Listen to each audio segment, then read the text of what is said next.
So, one of the, I guess, the main kind of maybe thoughts or kind of theme, which I want to kind of focus on, which is really what we're going to be looking at the end of the passage, is the encouragement, the exhortation to keep in mind the promises of God and to live for the promises of God. And we kind of looked at that a bit last week, and really that theme continues again by the end of this passage, where we see Jacob nearing the end of his life, and he's continuing to look ahead to the promises of God. And that's my encouragement to you, to myself, is this: let us continue to look ahead, to fix our eyes on the promises of God. So we'll see that at the latter end of the text, and the kind of bit leading up to that is quite a technical bit. In essence, we get to see some of Joseph's leadership as he deals with the difficulties of the famine. You see, the famine will be very severe. That was Joseph's warning given all those years ago. If you remember, through those dreams of Pharaoh that he interpreted, he said, look, they're going to be severe, this famine, so severe that the years of plenty preceding it would be forgotten. You know, in essence, it's going to be so severe, you're going to kind of forget what the years were like before the famine. Mm-hmm. And actually, I think perhaps I understand a tiny bit of what that feels like, because during this current crisis, there are moments where it's difficult. You know, obviously it's been difficult and painful and challenging and prolonged for everybody in different ways. And it's been so difficult and so prolonged, it's kind of hard to remember what things were like before COVID, you know, and in that similar way, perhaps even greater, Joseph says that this famine is going to be so severe, you're going to kind of forget what came before. This is where the people of Egypt are at, and the surrounding nations. This is where they find themselves, in the midst of this famine. Just as God revealed through Joseph, this famine is here, it's devastating. But through Joseph, God has also provided a means of salvation. Verse 13 says this: now, and this is Genesis 47, verse 13, says this: now there was no bread in all the land, for the famine was very severe, so that the land of Egypt and the land of Canaan languished because of the famine. Joseph's family have been reunited with him, and they've been relocated to Egypt.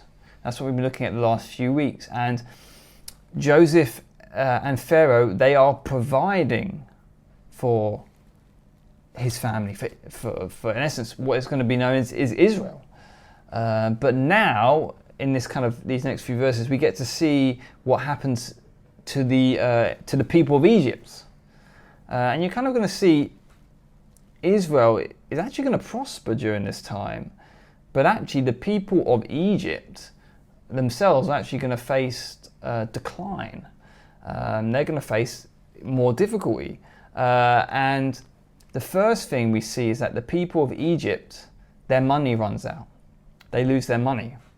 Verse 14 says this: and Joseph gathered up all the money that was found in the land of Egypt and in the land of Canaan, for the grain which they bought, and Joseph brought the money into Pharaoh's house. So when the money failed in the land of Egypt and in the land of Canaan, all the Egyptians came to Joseph and said, "Give us bread, for why should we die in your presence? For the money has failed." So if you remember, there was the 7 years of plenty. Now they've entered into the 7 years of famine. And at the beginning of that period, Joseph was revealed to his brothers. His family has moved to Egypt. He's providing for them. And now we get to see what's happening to the people of Egypt. And what we see is, after some time has passed, their money begins to run out. They hit an economic crisis, the money is gone. The money that the Egyptians were using to buy food from Joseph, from Pharaoh, their money is all gone now. All dries up. There's no more money. And as a result, they can't buy any food.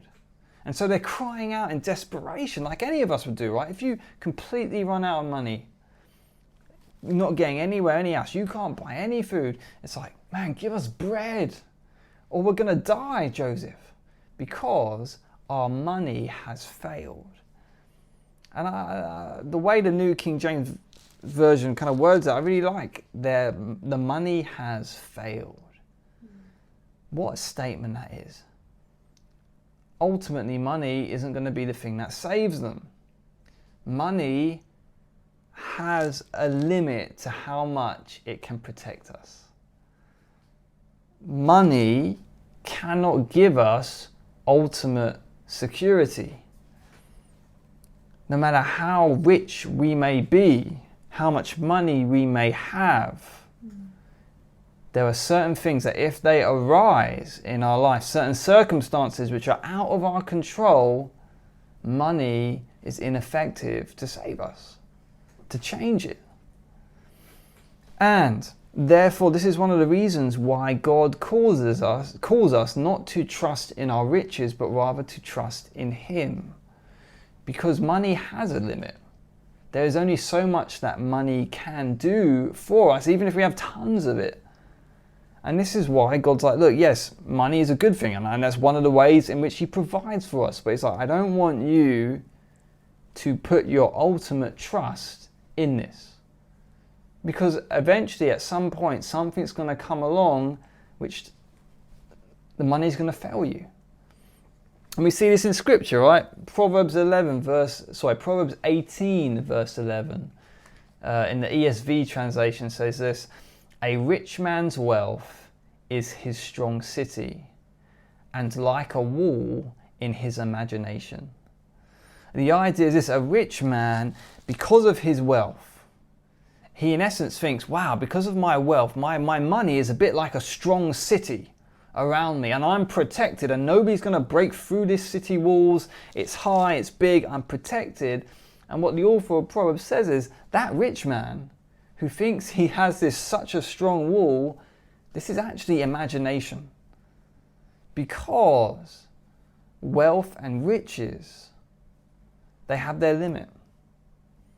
And you can think that you are strong with all your riches.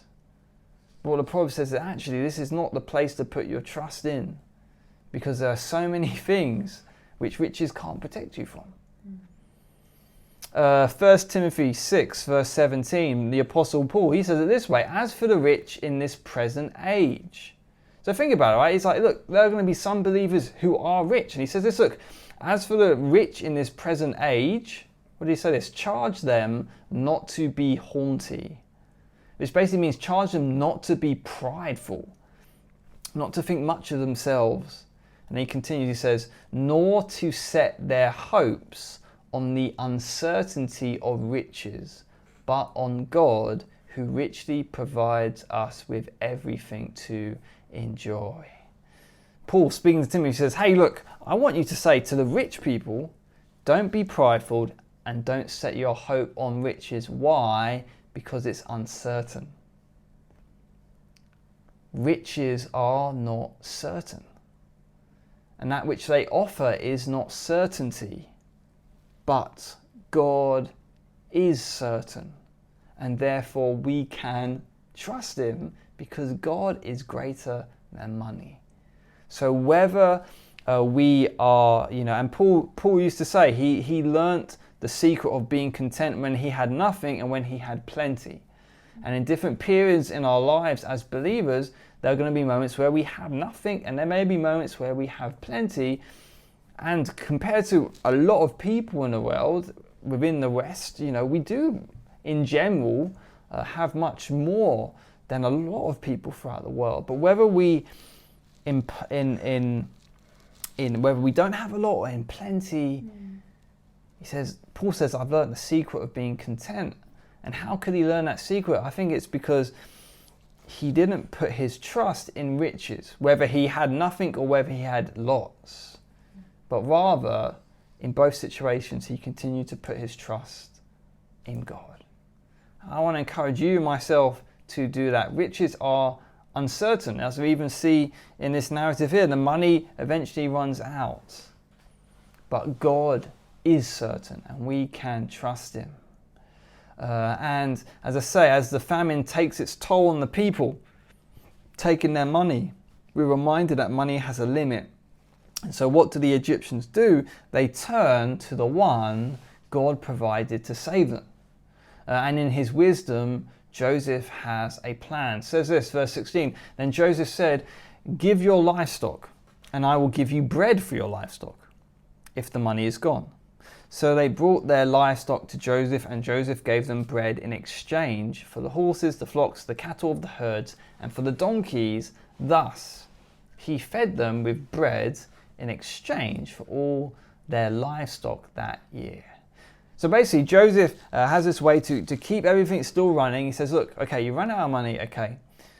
What I'm going to do is I'm going to allow you to trade in livestock.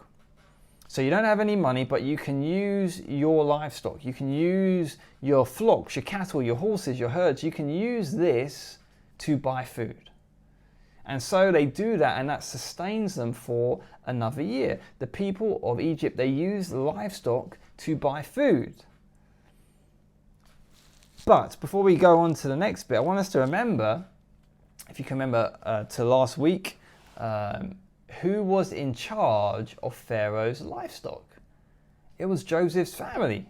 It was Joseph's brothers. If you remember, Pharaoh gave them the responsibility of looking after the livestock. And now, as the Egyptians use their livestock to buy food, basically Pharaoh's livestock is increasing. And as a result, the amount of responsibility going to the brothers, I imagine, would also be increasing. And as we'll see, even a glimpse here now, but much clearer later on, as the Egyptians decline, Israel is actually prospering. Verse 18, it continues, when that year had ended, they came to him the next year and said to him, we will not hide from my Lord that our money is gone. My Lord also has our herds of livestock. There is nothing left in the sight of my Lord but our bodies and our lands. Our money is gone. Our livestock, gone. All that is left, Joseph, is our land and ourselves. And so they offer that to Pharaoh. Verse 19, why should we die before your eyes, both we and our land? Buy us and our land for bread, and we and our land will be servants of Pharaoh. Give us seed that we may live and not die, that the land may not be desolate. They come to Joseph like, hey Joseph, we literally have nothing. All that's left is our land and us. And in essence they say, look, let us be Pharaoh's servants. Let us sell our land. You can take our service and the land as payment for food so that we can survive. Verse 20, it says this, then Joseph bought all the land of Egypt for Pharaoh. For every man of the Egyptians sold his field because the famine was severe upon them. So the land became Pharaoh's. And as for the people, he moved them into the cities, from one end of the borders of Egypt to the other end. Only the land of the priests he did not buy, for the priests had rations allotted to them by Pharaoh, and they ate their rations which Pharaoh gave them. Therefore they did not sell their lands. Then Joseph said to the people, indeed, I have bought you and your land this day for Pharaoh. Look, here is seed for you, and you shall sow the land. It shall come to pass in the harvest that you shall give 1/5 to Pharaoh. 4/5 shall be your own as seed for the field and for your food, for those of your households, and as for food for your little ones. It was a downward spiral for the Egyptians. They lost their money, they lost their livestock, they lost their land, and even to a certain degree they lost their freedom. Now all the Egyptian people and all that belonged to them, it now was Pharaoh's. And they weren't slaves, but they were now set up to serve Pharaoh. Going forward, they would now give a percentage of their harvest when the time came. A percentage of that harvest would go to Pharaoh. And how do the people respond to these kind of new regulations which are being put in place to try and save the people to continue, so they continue buying the food, continue things moving? Their response is gratitude, because their lives are saved. Verse 25, so they said, "You have saved our lives. Let us find favor in the sight of my Lord, and we will be Pharaoh's servants." And Joseph made it a law over the land of Egypt to this day that Pharaoh should have 1/5, except for the land of the priests only, which did not become Pharaoh's. They were thankful because they had been saved. Joseph, through the foreknowledge that God had given him, and through the wisdom during the crisis itself, he saved them. They were alive because of him and the work that God had done through him.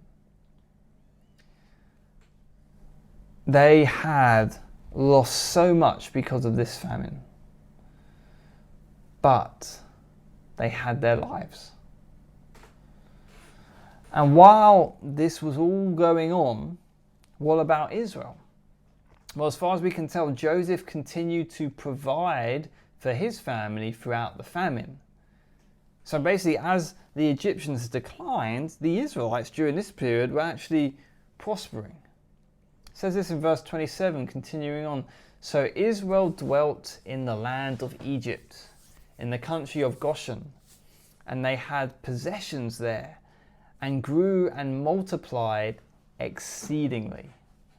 And Jacob lived in the land of Egypt 17 years. So the length of Jacob's life was 147 years. So during the famine and afterwards, we see that Joseph's family, the people of Israel, they prospered. They multiplied. As it says, they grew exceedingly. And as I say, there's this kind of, in essence, it's like a tale of two nations. As you see the Egyptian people themselves beginning to decline, you actually see the Israelites beginning to expand and increase and to prosper. And as we see from this text, and obviously from the continuing rest of Genesis going into Exodus, we know that they remained in the land after the famine had ended. Remember, 7 years of plenty, 7 years of famine. When the famine ended, they actually stayed in Egypt, and that is obviously going to set the scene for when the Exodus eventually takes place. But as we see here, Jacob, they remain in the land after the famine, and Jacob lives there, as we just read, for 17 years before he passes away. It's quite interesting because that is the same amount of time that Joseph was with Jacob before he was sold into slavery, because Joseph was roughly 17 years old when he was sold into slavery. And as I say, during this time they're actually multiplying. And they were comfortable in this land. They were being provided for in this land. And I want us to acknowledge that for a second, because as a result, it could be very easy for them to forget that this was not the land that God had promised them. Think about it for a second, right? They're comfortable. They're provided for. They're living life. It could be easy for them to be like, oh, actually, maybe this is our promised land. It could be easy for them to actually settle instead of actually looking ahead and being like, no, actually, we're only going to be here for a time. Yes, it's going to be several generations, but this is temporary because there's the true promised home to come.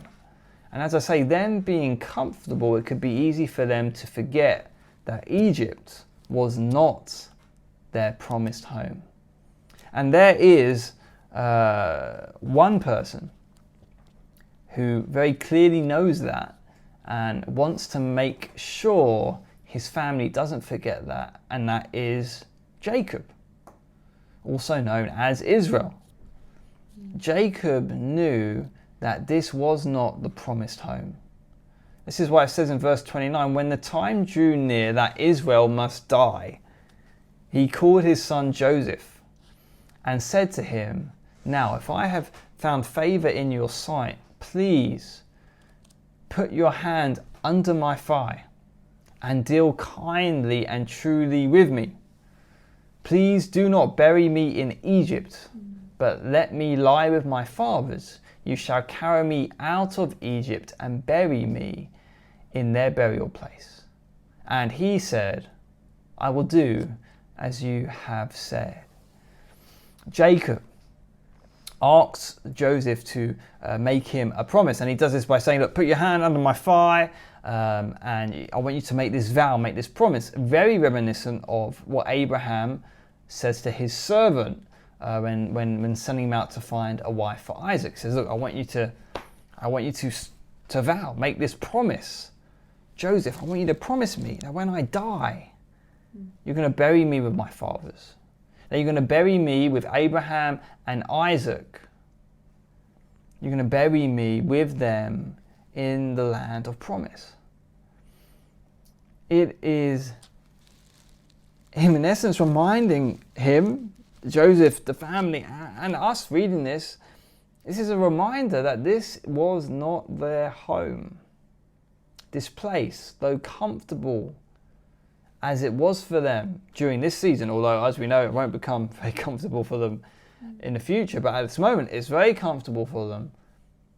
This isn't their home, and he says, don't let me be buried here. I want you to bury me with my fathers because this is not our home. And he says, bury me with the ancestors in the land of promise, which one day we will receive. And Joseph agrees. He says this in verse 31, then he said, swear to me. And he swore to him. So Israel bowed himself on the head of the bed. You see, Jacob in his old age is keeping his eyes fixed on the promises that God had made to him and made to his father and his father's father. John Lennox explains it this way. He says this, Jacob's request shows us that he saw the future not in Egypt, but in the land promised to Abraham, Isaac, and himself. You see, Jacob's eye on the future is, he's like, no, our future's not in Egypt. Our future is in the land promised to us. Vodi Balcom, another pastor, explains this. He said it this way,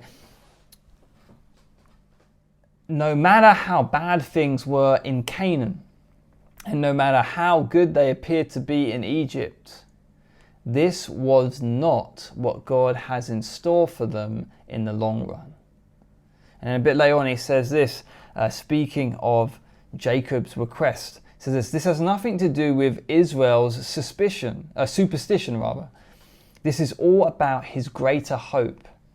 He believes that God is going to make him a great nation, and that nation will be in the land God promised to his forefathers. You see, Jacob, also known as Israel, in his old age, his focus is on the promises of God. Even though his final years have been comfortable, he did not let that take his eyes off of the promise. He had a greater hope. And we are called to do the same. We are called to fix our eyes on the promises of God. In our own, as we are in our own temporary home, right? This world, as we looked at last week, we focused on this world is not our home. Actually, our home, our true home, is to come. And sometimes, we'll be honest, we get comfortable in this temporary home. And actually, I think it's often when we get comfortable, it's easier for us to take our eyes off the promises. I think actually it's usually when we go through difficult times that we're actually more inclined to look forward to the promises, to trust the promises, to lean into the promises. But when we're comfortable, it's easy for us to forget. My encouragement to you and myself is, don't forget the promises of God. Keep your eyes fixed on them. Lean into them. And one of these main promises, although there's many promises that God gives us throughout Scripture, but one of the main promises, especially in terms of the future, is that He's coming back. Jesus is coming back. This is not our true home. This is temporary. He's coming back to bring us, to bring His own, to get His home, to get us. He's coming back for us. You know, I think I was even reminded of this earlier today at U-Turn. One of the guys, after our Bible study, he came up and with a Bible with some questions about different passages.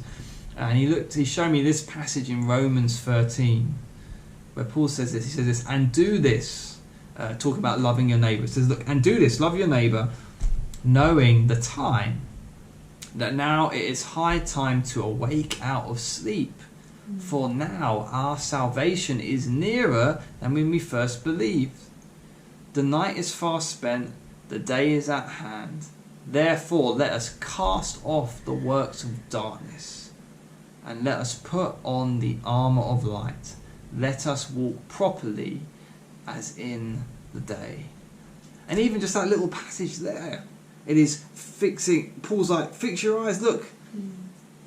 He's coming back. Our salvation, like the completion, if you like, of our salvation is nearer than when we first believed. It's like, man, Jesus, us being with Jesus is nearer than we first believed. So as we go to prayer, I want to encourage us, let us learn from the good and the good example that Jacob places here for us, which is he's keeping his eyes still fixed on the promise of God, the hope of this true homeland. And in the same way, we keep our eyes focused on the promises He's given us, on the homeland, not forgetting that this is not our home. This world is temporary. We are foreigners, we are sojourners, we are pilgrims. But Jesus is one day coming back to bring us to our true home with Him in His presence. So let us keep our eyes fixed on that home. Let us pray together.